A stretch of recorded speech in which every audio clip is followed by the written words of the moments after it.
想入手人生中第一條翡翠手鐲，又唔知點揀㗎。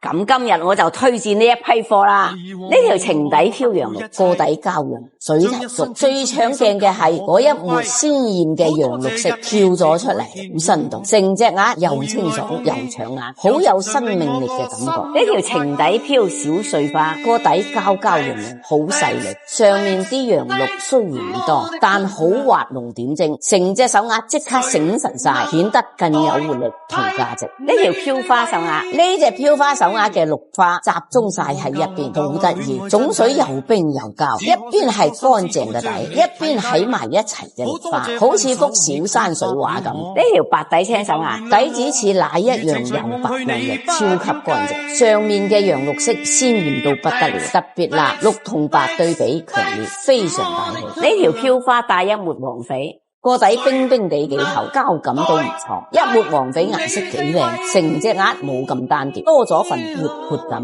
幾別致。咁多靚手鐲，你哋中意嘅話，我就安排放流俾你哋，睇睇邊個手快啦。